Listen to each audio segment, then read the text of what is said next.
Hi, this is Eric Keller from Otoy. In this video, we're going to talk about the basics of working with the specular material when rendering with Octane for Maya. And for this scene, I'm using Maya 2016.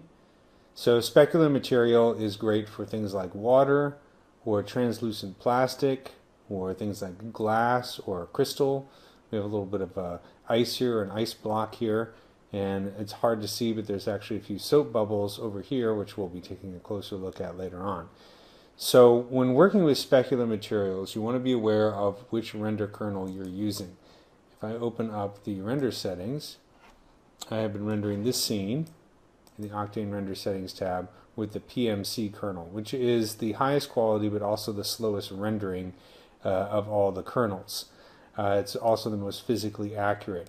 Where PMC really does a great job is for things like caustics. So these light patterns that you see at the bottom of the pool, these caustic light patterns will render when using path trace, but PMC does a better job. Also, if you have very small light sources, PMC tends to do a better job. If neither of those things are true, you can try rendering with path trace and see what kind of results you get. And if they're acceptable, you might save a little time on render. In any case, let's get back to talking about the materials themselves. So let's take a look at this water material, because it's very simple and very basic. If I take a look in the actual scene here, I'll switch to the perspective camera. The water is a polygon plane, and I've applied a texture deformer to it, a standard Maya texture deformer, so that I can kind of create like animated waves. Although they're not super realistic, they do give a nice motion, and they also help when creating these caustic patterns. So the material itself is a specular material, and again, if I open up the hypershade, then we'll see that the specular material along with the other Octane materials are found in the Octane section under materials. So here's the specular material. And taking a look at its attributes in the attribute editor, I have reflection set to nearly white. And so we can kind of take a look at, I've rendered out a few images in advance to save a little bit of time here. So in this image I have reflection at nearly white. So you can see the blue sky just very dimly on the surface of the water. Of course, we're looking almost straight down, so the water is going to appear less reflective. If I go to this stored image here, in this image I set the reflection down to 0, so you can see there's no reflection, and it's hard to tell where the surface of the water actually is. So this one is a little bit more realistic. The transmission is what you use to set the transparency of a specular material.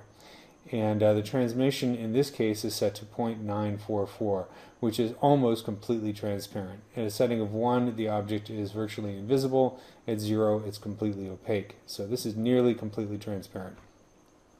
So transmission is used to set transparency. Keep in mind that it's not the same as using the opacity slider. The opacity slider is used to fade the entire object and the shader in or out of the scene, or more importantly, used with a texture map to create cutouts around things like leaves and blades of grass. If you lower this, the object will appear more transparent, but so will the specular highlight and all the reflections, because you're literally fading it out of the image. So if you want to make something that is transparent like glass or water, use transmission, don't use opacity. There have been some situations, in particular if I'm rendering something like hair, where lowering the opacity a little bit can actually make it look a little bit more realistic. So it's not completely taboo to adjust this, but you want to kind of use it accordingly in the best situations. So index is one of the more important attributes to the specular shader. The index is based again on the index of refraction of the object. So in this case, water, the index of refraction is 1.330. So unlike glossy materials, in which the index of refraction determines the strength of the Fresnel effect or reflections at glancing angles, this does that as well, but also since we're dealing with a transparent object, it also determines how the photons of light bend as they pass through a substance.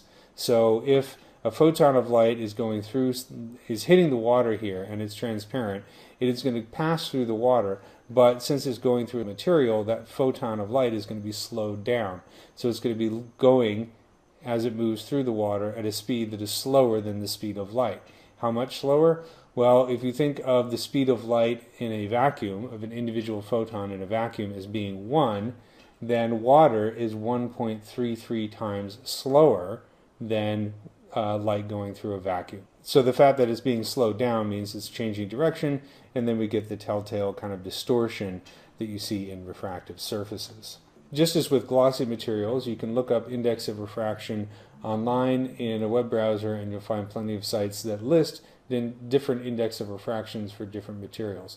So for example, on this gem-like surface, if we take a look at it, I have an index of refraction that matches that of quartz. So let's select the object.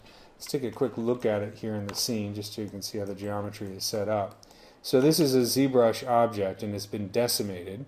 If I turn off wireframe unshaded, you can see that there are little fractures and cracks sculpted into the geometry directly. And you could create this kind of detail with a displacement map as well, but in this case I went with sculpting it into the actual geometry, decimating the surface, and then exporting it from ZBrush and bring it into Maya. And the advantage of that is the details on the surface really help to kind of create the distortion and the refraction as light passes through it, and also makes for some interesting reflections. The other advantage of using a decimated object as opposed to a displacement map is that displacement maps require UVs, and creating UV texture coordinates for an object like this is a bit time consuming. So in a way I kind of cheated there. In any case, it renders just fine. And if we take a look at this object, the index of refraction is a value of 1.665, which is the value for quartz. Now a couple other things you'll notice with specular materials is that you get this nice caustic light pattern. So we can see it in the water here at the bottom of the pool. We can also see it being cast as light goes through this object. So you get these nice caustic highlights, and you don't have to do anything to set that up. It just comes with the specular material. If you take a look, I actually have a shot from underneath the water. Let's take a look over here at the very end. Okay, so this is, the camera has been placed down inside of the pool of water, like this. And as you can see in the render, we get these nice caustic light patterns. Because of the specular material, its transmission, and also the fact that I've had these nice distortions in the surface. You can also see reflections on the underside of the water, which is very nice for underwater scenes. Okay, so let's take a look at this surface again, and I want to do a quick graph of its hypershade just to point out a couple things I experimented with when I set up the shader. So bring up the hypershade, and let's do graph materials and selected objects. So I'm calling this material quartz.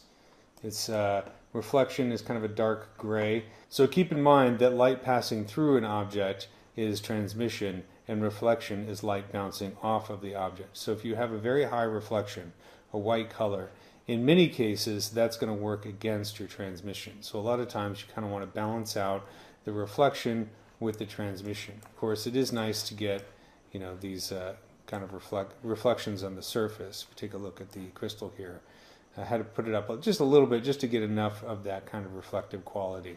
However, that's probably pushing the boundary of being realistic. In any case, if we take a look at the graph here, I'm using an Octane dirt texture, and a dirt texture is essentially an ambient occlusion texture. So it's calculating ambient occlusion based on the recesses in the surfaces and any place where the surface is close to another surface. And so the ambient occlusion spits out white and dark colors for the parts that are in shadow, light for the parts that are not. I have this going through a clamp texture, which is clamping the values. Instead of being 0 for black and white for 1, I've clamped the values so that the minimum is 0 and the maximum is 0.087. This is a very narrow range. And this is being plugged into the roughness. So keeping this to a very narrow range means that the output is somewhat dark. And dark colors plugged into the roughness channel tend to make tighter highlights and reflections. But what this means is that the roughness channel is going to be, it's going to be a little bit rougher in the crevices than it is on these exposed parts. And you can reverse that by simply going into the ambient occlusion texture itself, or the dirt texture rather, and turn on invert normal if you want to flip that. And really, I just played with these values until I found something that I thought looked pretty good. It is a subtle effect. I do have the same dirt texture going through an Octane gradient, which is a type of ramp. And this ramp is outputting a very, very dark purple and kind of a pinkish color. And those colors are being plugged into the transmission. So that means that the areas that, in this case, the way the ambient occlusion is set up, you can see those areas that are kind of close together are getting kind of a purplish color, and the other parts of the surface are getting more of this reddish color. So this little gradient here is coloring the transmission settings based on the ambient occlusion or the dirt texture. So it's kind of an interesting effect, and it gives a little bit more details into the surface. So let's take a quick look at a few of the other settings in the Specular shader that are of note. If we take a look at this object right here, this kind of robot thing that's hanging out in the pool, I have the roughness set to 0.093, so very small roughness value. I also have the index is set to 1.6, so that's the index of refraction, and the reflection is set fairly high. Transmission is set to a reddish color. And all of this helped to create that translucent effect. So you can see, parts of the geometry through the other parts of the surface, giving it kind of a very interesting look to it. And to create this sort of subsurface scattering, I've added a scattering medium to the medium slot. So in Octane, if you take a look at the mediums, there is absorption, scattering, volume gradient, and volume medium. And these are discussed in more detail in another video, but just for the sake of this demonstration, I'll show you that the medium node, I have the absorption set to 0.85, scattering at 0.551. So absorption is how much the surface absorbs the light, and scattering is how much the light bounces around within the surface.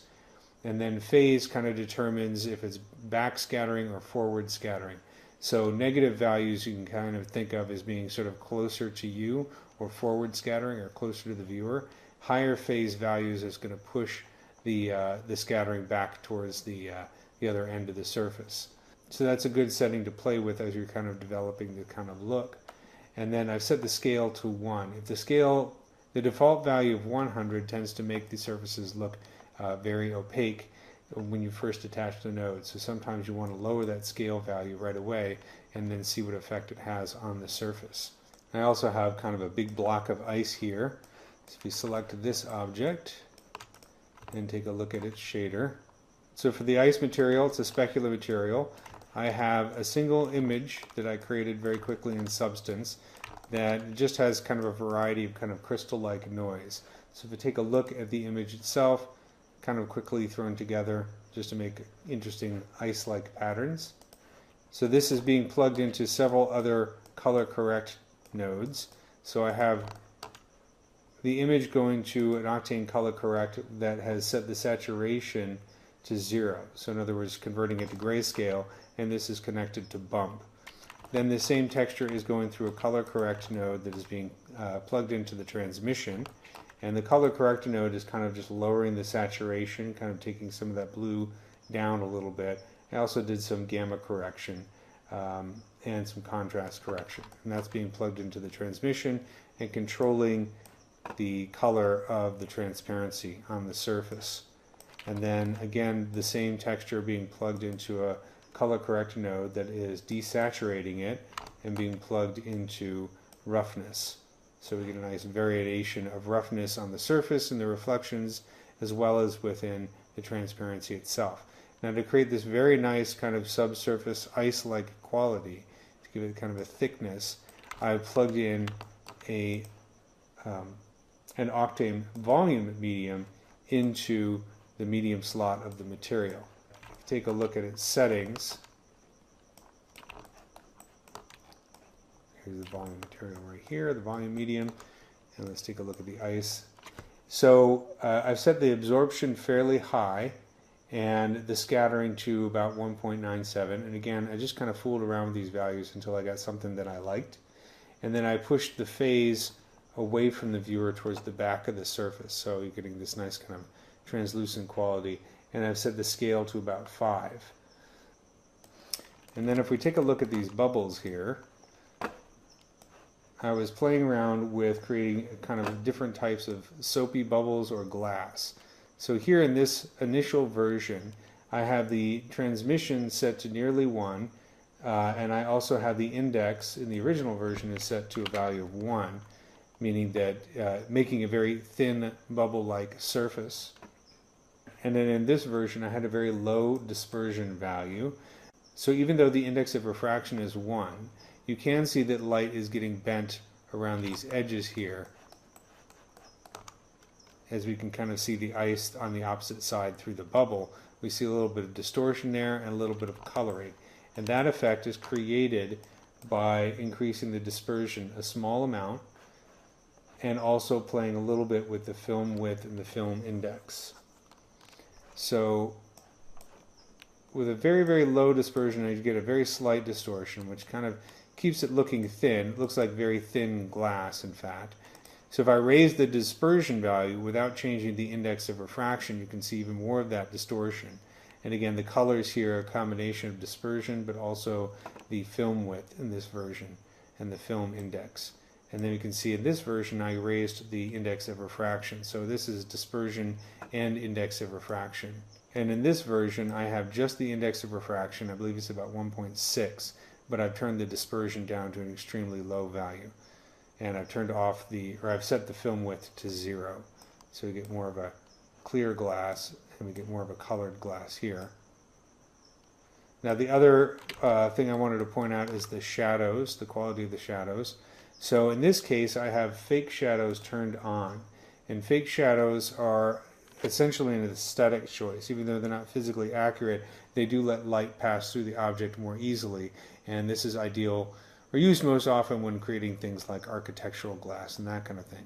If we go over to this version right here, I've turned fake shadows off. So this and this render are almost exactly the same, except this has fake shadows turned on, and this has fake shadows turned off. So you can see if there is light passing through it, it's just being bent because of the index of refraction, which yields a darker shadow. So that's the basics of working with the specular material in Octane for Maya.